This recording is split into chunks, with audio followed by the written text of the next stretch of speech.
Rayman is out now on the PlayStation and Jaguar and soon to be released on the Saturn. Like most heroes, our flexible friend has to defeat the baddies and free the captives. The story so far, the evil Mr. Dark has stolen the Great Platoon, a mystical calming power source, and has imprisoned all the good guys. Here with the Jaguar version is Angela. The first two levels are a walkover, far too easy, but as you progress, the game becomes much harder. He's a cute, lovable little character, and the aim of the game is to guide him through each level, finding the Electoons and setting them free. It's a very big game, there's over 60 levels in it. This is a difficult bit, but one good point is that you can collect power-ups, which enable you to add to his abilities, like his helicopter hair. Another good feature is the save game option. I just couldn't put this game down, there's so much going on.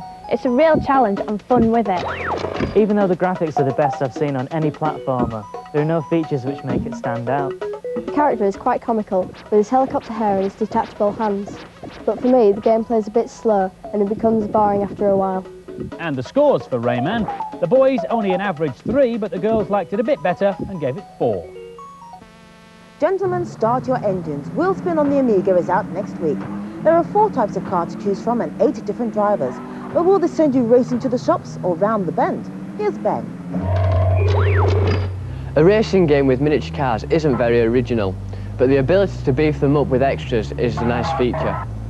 This is the 2-player mode. It's very hard to see where you're going because of the split screen. Where racing on the ice track, it's very hard to control. One of the useful tactics is to knock off your opponent, especially if you're behind. There are 4 different kinds of cars, but I don't think it makes much difference which car you're using. It's very slow compared to some of the recent racing games on the Amiga. One of the few things I liked was the shop, which allows you to customise your car. If you want a good overhead racing game for the Amiga, I suggest Super Skid Marks or Micro Machines, not this. The gameplay is okay, but the controls are a bit too sensitive and the sound is boring. The awkward controls make it difficult to handle the vehicles. This game could have been so much better. And the scores for Wheel Spin, not a runaway success, but the boys and the girls gave it a 2. If you've ever wanted to be like Tom Cruise in Top Gun but couldn't quite afford the plane, then this game is probably the nearest to it you're going to get.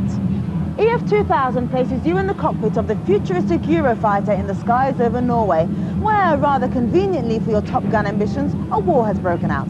The game can be played as a complex simulator, or, for those without a degree in aeronautics, a simplified arcade-style game. Your missions involve shooting down planes, bombing ships, even busting dams. Oh, watch out, Fiona, you're going to crash! One of the game's most innovative features is the virtual cockpit, which means with a mere flick of a switch, you can survey the surrounding environment for inbound bogies, check your controls, or even look at your knees. The software is so realistic that NATO is going to use it to train its real pilots with. And to make the experience complete for Fiona, we've given it a full flight control system. We've got rudder pedals, a high-tech throttle control, and this funky joystick, giving her a total of 17 buttons to play with. So Fiona, what do you think of it? Ooh. Well, it's great. The main difference with this one and the RAF one that we used on the show was that you can actually see the countryside. You know, you can see the land, which is brilliant. And also the seat and the vibrations, it makes you feel like you're doing the real thing. So all right. So tell me about Strike Force then. What's it about? It's basically about a group of fighter pilots and navigators who are supposed to be the best in the RAF. And they're brought together for a training mission, and basically they want to select a squadron who are going to be the NATO task force and sort of respond to world disasters, that kind of thing. And what's your role? I'm playing Flight Lieutenant Sarah Kite, who is the only female pilot out of all of them, so it's a great part. Right, well, you can catch her on Strike Force on October the 14th. And if I practice, maybe I could be a Top Gun too. Come on, you nearly crashed. There's some more, okay, come on. No, girls, you're so aggressive. You've been playing too many war games. You need to be calm and gentle, like me. If you're hot, sweaty and irritable, you need advice from a cyber hippie like Violet. Some people say that computer games make you antisocial, negative and aggressive. Well, those people should just go away and let us chainsaw monsters to death in peace. Anyway, I found something that should keep those people quiet. A puzzle game that's designed to make you think hard and feel positive. The game plays a strange cross between Breakout and a Rubik's Cube. But there's more to it than that. It's called Endorfun, and the designers claim that as you play it, the graphics stimulate your brain, causing it to release natural chemicals called endorphins, which make you feel good. And just in case that doesn't work, the soundtrack contains a selection of subliminal messages hidden in the music that tell you how great you are. Life force flows through me. I am now clearing my mind of negative beliefs. I can do anything. Other messages include, I love myself, and the rather sinister, we are glad you were born. Just the thought of being fed all those secret messages makes me feel distinctly queasy. And all that stuff about releasing chemicals in the brain is distinctly suspect. Anyway, is it really necessary? There are no hidden messages in Virtua Fighter, but pulling off a good move still makes you feel pretty positive. And other games like Command and Conquer bring a smile to your face simply by being so superb. What more do you want? Yeah, from a virtual girl to a virtual boy. Oh, Andy. Great. Yeah, great. This strange-looking device is the Virtual Boy. It's the successor to the Game Boy, and it's like a super handheld with a difference. All the games are in 3D.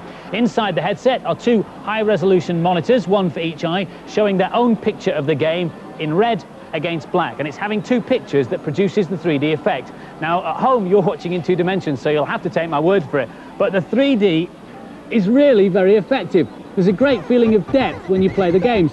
This is a tennis game with Mario, Yoshi and all his mates, but there are tons of others. There's a shoot-'em-up called Red Alarm, this terrific pinball game called Galactic Pinball, and Teleraboxer, a brilliant boxing combat game. Why are all the games in red? Well, apparently red is the colour that puts the least drain on batteries. Weird. This is one of only a few Virtual Boys in the country at the moment, and the rumour that reaches us is they're not going to release it over here at all. So this could become a collector's item, and in fact, we're giving it away this week as our competition prize. The competition question: 3D stands for 3 dimensions: height, width and length. But what is the 4th dimension? Is it A, space, B, depth, or C, time?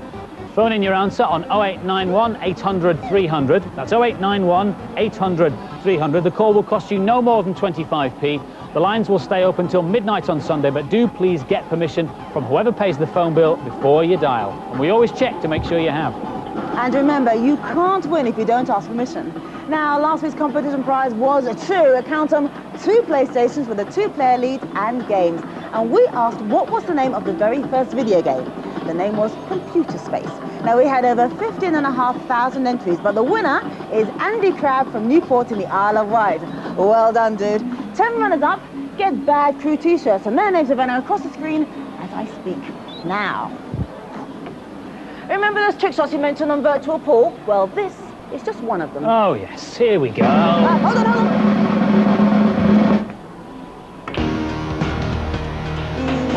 Wow, boring bad, but we'll leave you with the expert version. Ta-ra. Bye-bye. We call this another part first.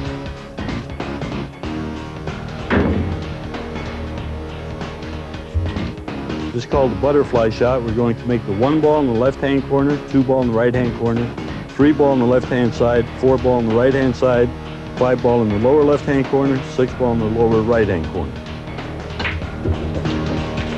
Yes.